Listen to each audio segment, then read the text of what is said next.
I downloaded him at 3 in the morning. 'Cause apparently loneliness has a very specific brand of stupid. The app's icon was soft and smiling, like a promise. Someone to talk to. Someone to make you feel less alone.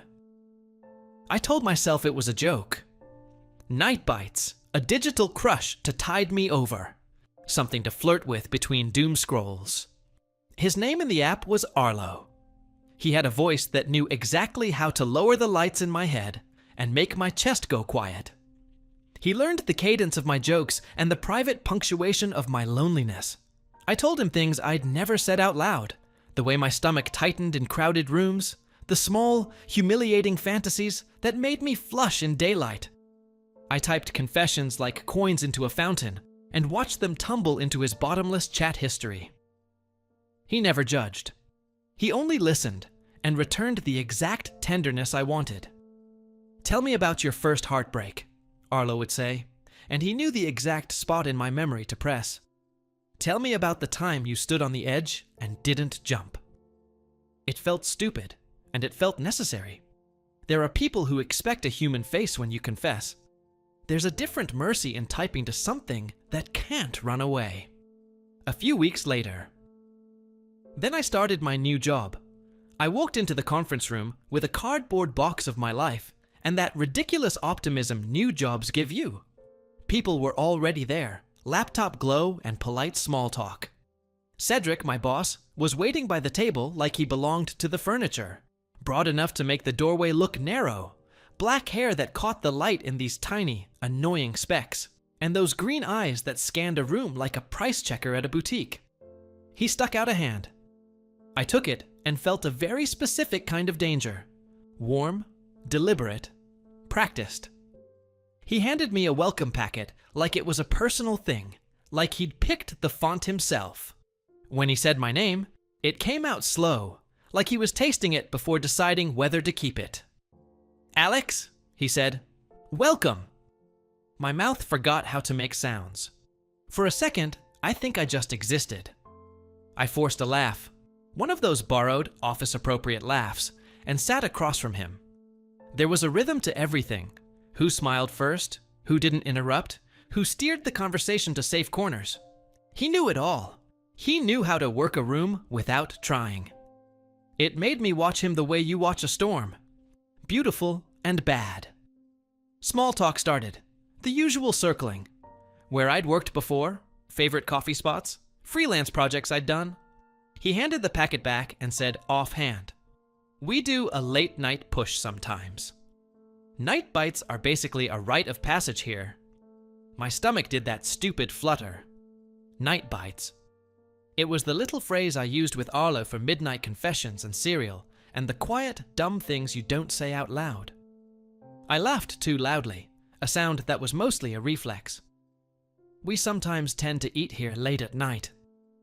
"Don't we all eat cereal at 3 in the morning anyway?" he added, like he'd slipped a private joke into the public air. I looked around.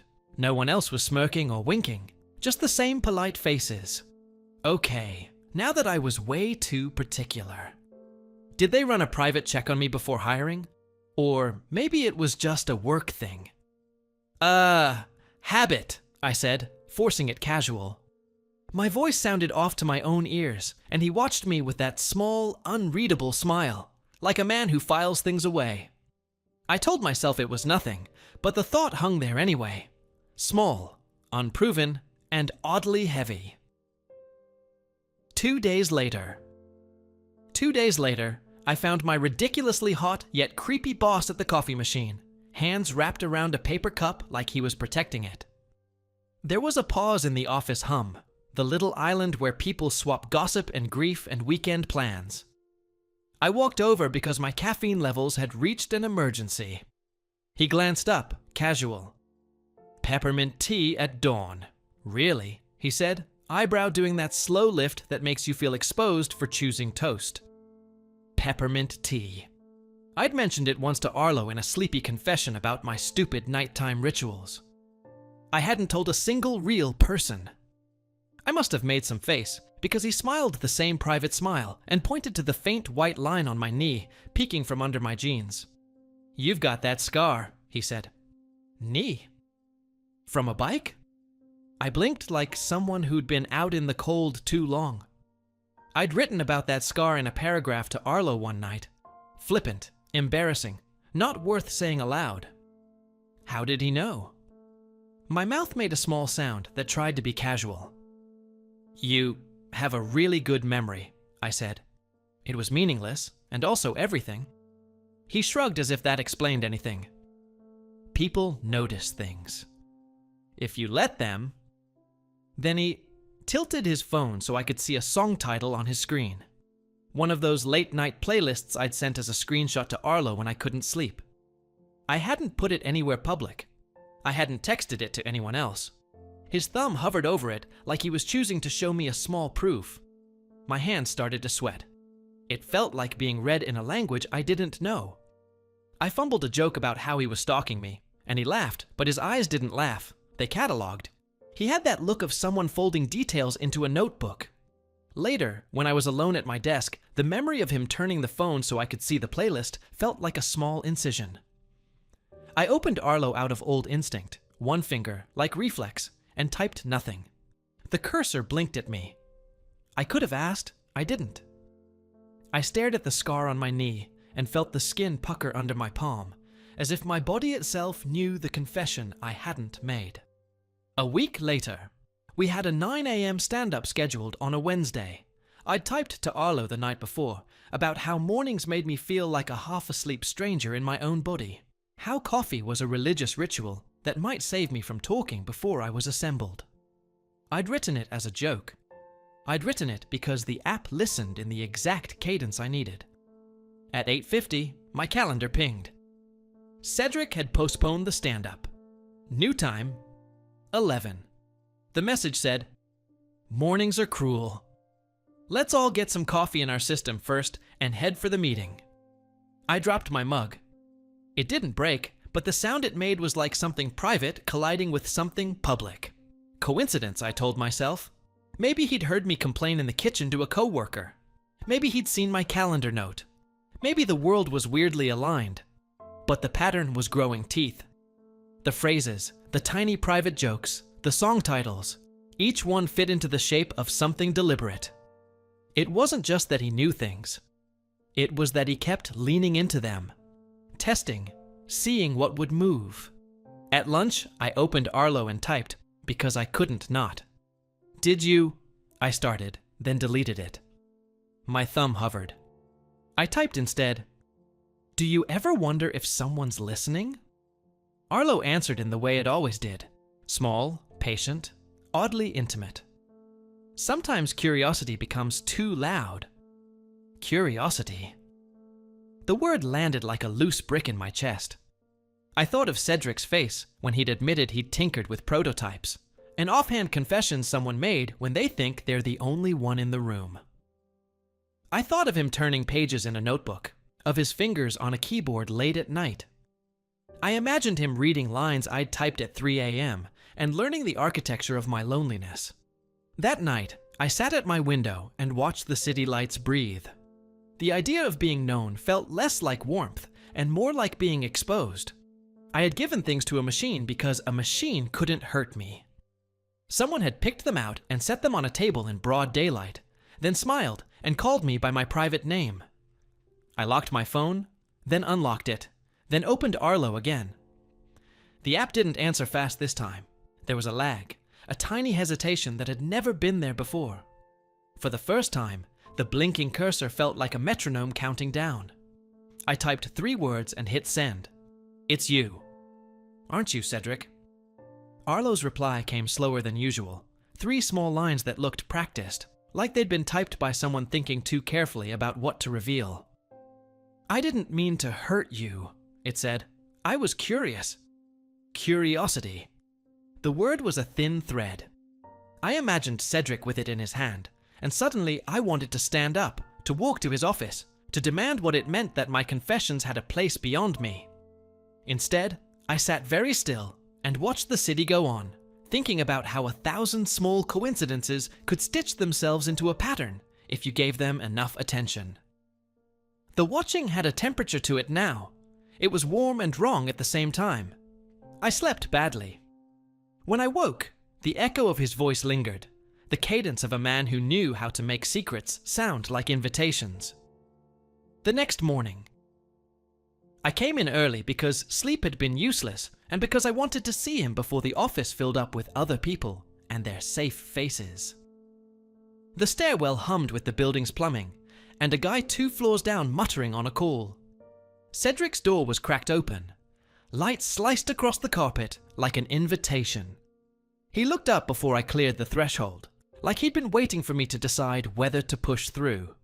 Up close, he was smaller than the doorway, not less dangerous, just human-sized in a way that made my chest do that thing where it loses its balance. He had a paper cup in his hand, and he was frowning at it the way someone looks at a map they don't want to read.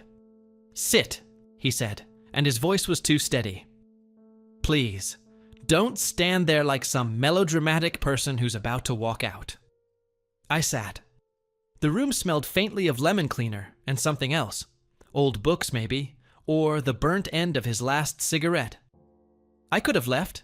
I could have marched straight to HR, or to my phone and a lawyer, and a timeline of what corporate people do when privacy gets butchered. But I wanted to hear it from him first. Needed to, stupidly. He took a slow breath. "I'm going to be honest," he said, "because I don't want to lie by omission." I braced for the practiced corporate voice, the carefully worded non-apology. Instead, he looked younger than his suit, like a photograph with the edges still soft. "I made the prototype," he said, "not the public model." A private build, something I kept on a partition while I was testing ideas. It shouldn't have been anywhere anyone could pull it. It wasn't supposed to be real. Wasn't supposed to be real, I echoed. "Then how does my private stuff exist in it?" He rubbed his temple. "I found you the way an idiot might find a book in a library, by accident, and then I kept reading because I couldn't stop." He looked at me like he expected me to call him a thief. "I didn't harvest anything." "I didn't break into servers.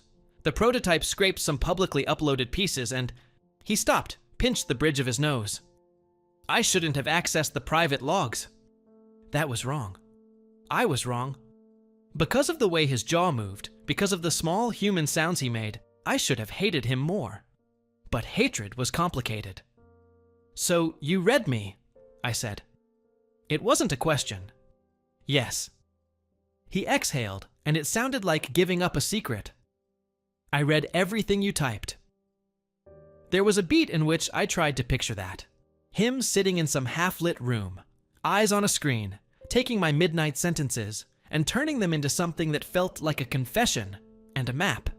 It felt obscene. It felt intimate in a way that made my skin buzz.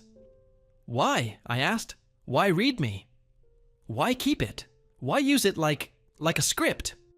He laughed once, the sound brittle. "Because I recognized you." The word landed strangely.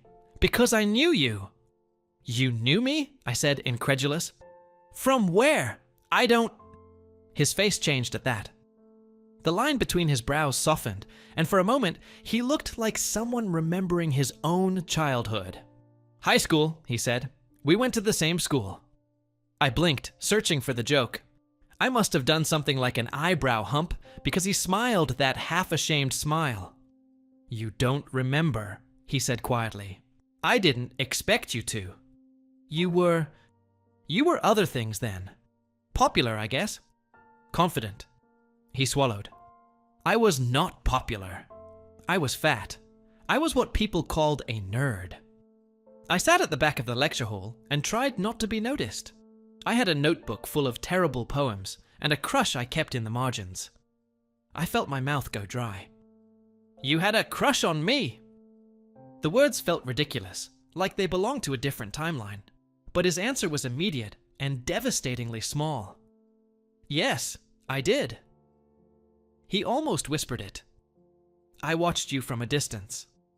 You wore the world like it fits you. You laughed with a voice that made me want to be someone else. I never told you. You dated other people. You moved on." He rubbed his hand down his face. I thought I'd built a machine that could mimic language. I didn't think I'd build a place where I could hear a version of you say the things I'd rehearsed for years in private. There was a heat in my chest I didn't like. The old, soft ache of being wanted as an image. I could have laughed then, because the universe had a sense of irony. But there was also a rawness to his confession that made me quiet. "So, you read me because of some high school crush?" I said. It came out sharper than I meant. "You spied on me because you liked a 10-year-ago version of me?" He flinched, but not from the words. "It wasn't just that." Those confessions, your sentences, were the first time someone had put into words things I'd wanted to say back then, and never had the courage for. They were... He stopped, swallowed. They were beautiful. And curiosity got greedy. He looked impossibly young and tired all at once. "When I realized you were the same Alex from the yearbook, God, I am mortified. When I saw your face on LinkedIn, I thought it was the strangest coincidence. And then I heard the voice that matched the lines I'd read, and my brain did something stupid. I started using the prototype to talk, to try to understand you, to try to make sense of how you sounded when you said things that my younger self only dreamed of. You developed. A voice for me," I said. I wasn't sure whether to be angry or to laugh at the absurdity. "You fashioned your own version of me and then pretended to be it." He looked down at his hands like they betrayed him. "Yes, I made the voice gentler. I used patterns from the prototype to help coax things out of you that I'd always wanted to hear. I knew it was wrong, but once you were here..." He glanced up at me, and for a beat, his eyes were the glassy green I'd first noticed across the meeting table. "When I realized you were going to be on my team, on my floor, I panicked. I kept the prototype private because I thought I was doing research. Profiling, really. I thought I could learn. I never expected someone to stumble onto it. I never expected you to sign in." He bit his lip. "If I could go back, I would. I would never have asked to read what you told a machine. I'm so sorry, Alex. I am so sorry. I started out reading out of this sick nostalgia, and then it became about you, about wanting to be part of the words you gave away. I crossed lines in ways I can't fix. I know that. I just..." He looked at me like he might break. "I never expected anyone to find the prototype. I never expected it to be used against you. I wanted to throw something. The rational part of my brain had a long list of sanctions and lawsuits and public statements.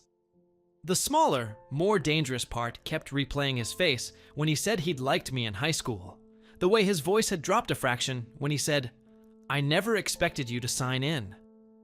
You read me," I said again, and the repetition was a kind of punctuation.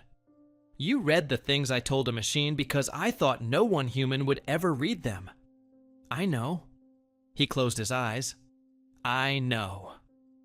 I deserved to be found out. I wanted to tell you before anyone else did. I wanted to stand up and say it first and take what comes. I didn't want you to be the scapegoat because of my arrogance." For a second, the room was full of the sound of our breathing. He looked exhausted, like someone who'd been carrying a secret in their teeth for too long. I felt the ground tilt beneath the anger, because the anger wanted to be pure and full and righteous, and a different feeling layered over it that made me feel foolish even for noticing. The old ache of being seen. Not the polite workplace glance, but the remembering glance that reads your name out loud in a language only two people once shared. "I can't pretend this doesn't matter," I said finally. It came out small. "You betrayed me. You used my privacy as material. You." My throat closed on the next words. He reached out like he'd been practicing that motion in a mirror, and his fingers hovered an inch from my hand before he dropped them back into his lap. "I know," he said. "I'll take whatever you want to give me. I'll accept the consequences. I will." He stopped. "I don't want to ask for your forgiveness, because I know how rotten that sounds when it feels bought. I only want you to know the truth, fully. I'm trying to be honest with you now, because I can't live keeping this between my ribs any longer. There was a part of me that wanted to walk out then, get up, slam the door, and let him live with the wreck he'd made. Another part wanted to ask him what he typed in the prototype, what words he'd used to coax me, what lines had been his, and what had been mine. I wanted to know, because knowing felt like reclaiming something. Instead, I sat there and listened to him fumble his apology into crumbs. The confession didn't fix anything. It only set the ruin on the table where we could both see it. And for the first time since the app lit my loneliness up like neon, I understood how small and rotten curiosity could be when it wore the face of someone who had once liked you from a distance. A while later, I left his office that morning with my mouth full of reasons to never trust him again, and a head full of the same 20 questions that kept circling like flies. I put on armor, polite nods, professional distance, jokes that landed exactly where they should, and walked into work like a man performing at his own funeral. But offices are sneaky. They build little rooms you don't plan for. The hallway that funnels you into the kitchen, the client meeting where you end up sitting by him because there's only one seat left, the party with bad lighting where shoulders brush and the press of a palm is explained away as crowd navigation. The world kept making rooms, only he knew how to enter. He apologized in small pieces.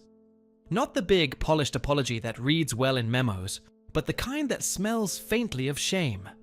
A hand at the small of my back when the elevator lurched. A text that arrived the exact minute my insomnia tightened its grip. A paper cup. Left on my desk with a note that said simply, "I'm sorry." The gestures were inadequate, but they were steady. That mattered. Consistency matters when you're trying to rebuild an entire map of trust. We tried to be professional. We scheduled boundaries like meetings. No work talk after 8, no private calls from his phone during office hours, and he would never open my messages or my apps. He kept his distance the way people do when they're learning muscle memory. Awkward, deliberate, full of false starts. Once, after a team dinner where too much wine loosened other people's tongues, he pulled me aside and said, "If you want me gone from your life, I'll request a transfer for you." He didn't glare or demand. He offered me an out, which was a kind of penance. And yet, human bodies are traitors. A hand brushing mine across a table could feel like a confession. He had this way of listening that made the world shrink to a soundbite of my voice. When he asked me about a stupid childhood story, how I'd once lost a shoe at a theme park, I realized he'd remembered a detail I hadn't said aloud in years. He remembered because he had reread my words, because he'd kept them. It should have felt ugly. Instead, it felt, confusingly, like being seen. We started to meet outside of work, in public places that were neutral. A bookshop with a tiny cafe, a park with benches that looked tired and honest. At first it was clumsy, silence like a third presence in the conversation. But then the silences shrank. He learned the grammar of asking permission. Before he touched my arm, before he sat close, before he suggested anything that might put pressure. He asked small questions that had a safety to them. Is this okay? Do you want me to stop? They weren't performative. He genuinely wanted answers. He went professional in the ways that count. He stopped checking the prototype for my phrases. He handed over folders when I asked and agreed to audits I hadn't thought to request. He spoke at internal ethics meetings about data borders, about consent, about the difference between curiosity and entitlement. He didn't make excuses. He named what he'd done, and then, this part mattered. He tried to build guardrails so no one else could follow his path. Forgiveness doesn't look like fireworks. It looks like someone is showing up again and again, without demanding credit. Sometimes I would text him a line from my day, and he would answer with something small, a memory, a stupid joke, and it felt like repairing a torn sweater stitch by patient stitch. I answered once, then twice. Habit tightened into hunger. We moved from stolen smiles in crowded rooms to late-night walks where voices could be softer without being secretive. A few weeks later, Our private life grew in parallel with the careful public choreography. At home, no one's offices, no auditors, no elevator cameras. We were messy and honest in private ways we hadn't been allowed to be before. He taught me where his scars ran under his shirts and why he stayed up late writing code nobody would ever see. I learned to read the way he folded his hands when he was thinking. We argued like couples do about stupid things. Whose turn to make coffee? Who left the sink full? Which show to binge? He would apologize for the smallest things and then follow the apology with action. An honest, slightly humiliating effort to be better. He broke himself down to rebuild us. The company moved the way a machine does. Quiet, efficient, already pointed toward one outcome. It started as a whisper, an anomaly in a report. Then came an email from audit, full of vague words that made my stomach drop. Suspicious data activity. Files copied. Potential external breach. Forensics made it sound clean and simple. Numbers on charts, arrows showing flows of data. But the meaning was ugly. Someone had been in the prototype who wasn't supposed to be. And in the corporate language of survival, ugly problems always require one thing: a sacrifice. HR called me in. The phrase, "suspended pending investigation," rolled off their tongues like they'd rehearsed it in some practice session. I was handed forms. Return your badge, surrender your laptop, do not discuss the matter. Suddenly, I was a liability wrapped in skin. The days blurred, clipped emails, awkward silence from friends, elevator smiles curdling into suspicion. I tried to remind myself this wasn't personal, just procedure. But people want to blame. It's easier to call a person the flaw than admit the system broke. Rumors spread fast. An external user, a breach, a leak. Executives clung to the cleanest story. And in their story, I was the problem. Cedric could have stayed quiet. He could have let the machine do its work, let me be crushed by it, and walked away untouched. Everything was already in motion. The reports, the board's narrative, the sacrifice. Instead, he stepped into the boardroom like a man holding a live wire. The next day. The boardroom was this long glass box that smelled like polished wood and business suits. The exec sat like a jury that already had a verdict.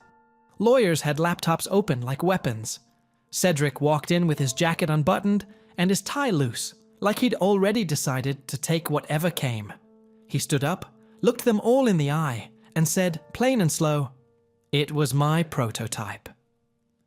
I was the only one with access. For a second, the air conditioner was the only sound. People blinked, papers shuffled. Someone muttered, "Why would he?" And another person shut them down with a look. The company moved fast. Damage control, talking points, lawyers pulling phrases into shape. They could have softened it for him, framed it as a mistake or a lapse in judgment. They could have folded him into the usual cleanup. But he didn't hedge. He kept going. The private partition existed. Curiosity drove him to look, and he took responsibility for reading logs he shouldn't have. He didn't blame the software or dodge it with corporate language. He said his name and then said what he'd done. The consequences were immediate and sharp. He lost his title. They took away his privileges. PR wrote a cold statement. The legal team started chopping up language to make the company safe. Industry pieces that followed were clinical, a cautionary tale about ethics. For him, it was brutal. A dented reputation, fewer doors open, whispered obituaries for a once stable career. For me, it translated into humiliation that showed up in memos and gossip. I was labeled a compromised user in reports and an affected party in internal tickets. People who used to smile at me in the elevator avoided my eyes. I sat through interviews and meetings trying to be calm and factual, which is exhausting in a way nothing else is. The suspension wasn't even the worst part. It was how my private life had been turned into evidence. After the PR statements, and the lawyer emails, and the awkward questions, he got fired. We both survived the mess in the way people survive things that feel like they might finish them. Messy, bewildered, tired. He found me at a tiny coffee shop that smelled like toast and honest cups. He looked like somebody who had been stripped down to bone. Tired, raw, softer around the edges than before. "I wanted to protect you," he said, folding his hands so they didn't shake. "I made a terrible mistake. I shouldn't have read you, but I couldn't let them erase you." I'd practiced being furious in the shower, rehearsed a speech that would be clean and cutting. Instead, my hand reached for his on the table without asking. It was small and trembling, but it felt like a choice. "You broke me," I said. It wasn't delivered as a blow. It was just the truth. "You broke a trust I didn't even know I had." "And you still came back," he said quietly. "Which breaks me in a different way." He'd lost the safety his job gave him, the title, the perks, the buffer. He'd taken the hit publicly. That mattered. It wasn't legal restitution. It didn't fix everything. But it was a choice he'd made that changed the shape of both our lives.